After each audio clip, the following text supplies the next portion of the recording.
Iran और पाकिस्तान के बीच तनाव अपने चरम पर है। ईरान के मिसाइल और ड्रोन हमले के बाद पाकिस्तान की सेना ने जवाबी पलटवार किया और इससे अब ईरान के एक बार फिर से हमला करने का खतरा मंडरा रहा है। इसी खतरे को देखते हुए पाकिस्तान की सेना भी हाई अलर्ट है और केयर टेकर पीएम अनवारुल हक काकर दावोस का अपना दौरा छोड़कर वापस आ गए हैं। पाकिस्तान में राष्ट्रीय सुरक्षा समिति की आपातकालीन बैठक बुलाई गई। इस बीच ईरान और पाकिस्तान के बीच चल रहे इस तनाव को खत्म कराने के लिए चीन, तुर्की और रशिया एक्शन में आ गए हैं। चीन तो दोनों पक्षों को मध्यस्थता का भी प्रस्ताव दे चुका है। इस बीच ईरान ने संकेत दिया है कि वह तनाव को कम करना चाहता है। इससे पहले पाकिस्तान ने जवाबी हमला करने के बाद ईरान से सुलह की गुहार लगाई है।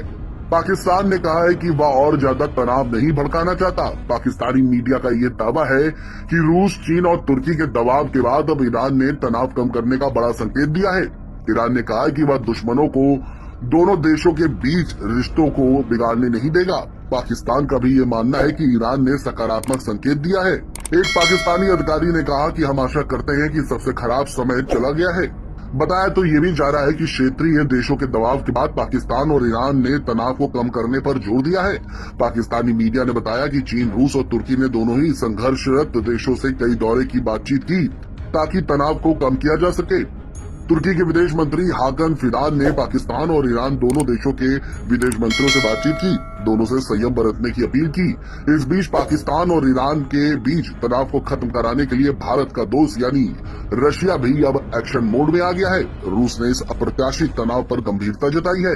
रूस के राजनयिक जहां पर्दे के पीछे से दोनों ही देशों को मनाने में लगे हुए हैं, वहीं रूस के विदेश मंत्रालय ने ईरान और पाकिस्तान दोनों से ही अधिकतम संयम दिखाने के लिए कहा है। रूस ने कहा कि पाकिस्तान और ईरान दोनों ही अपने मतभेदों को कूटनीति के जरिए सुलझाएं, नहीं तो वे उन देशों के हाथों में फंस जाएंगे जो इस पूरे इलाके में अव्यवस्था फैलाना चाह रहे हैं। रूस ने कहा कि दोनों ही एससीओ के सदस्य देश हैं।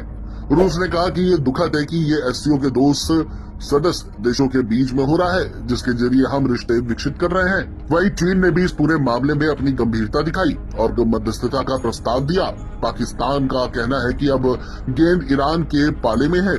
ईरान और पाकिस्तान के बीच में अगर तनाव भड़कता है तो इससे चीन और रूस दोनों की मुसीबतें बढ़ जाएंगी। चीन ने ईरान में अरबों डॉलर का निवेश कर रखा है। वहीं चीन और ईरान के बीच भी अरबों डॉलर की डील हुई है। अमेरिका को मात देने के लिए चीन और ईरान ने हाथ मिलाया हुआ है। वहीं ईरान ने रूस को बड़े पैमाने पर किलर ड्रोन मुहैया कराए हैं, जिससे वह यूक्रेन में हमले कर रहा है। ईरान और पाकिस्तान का तनाव बढ़ता है तो इससे सबसे ज्यादा मुश्किल रूस को होगी।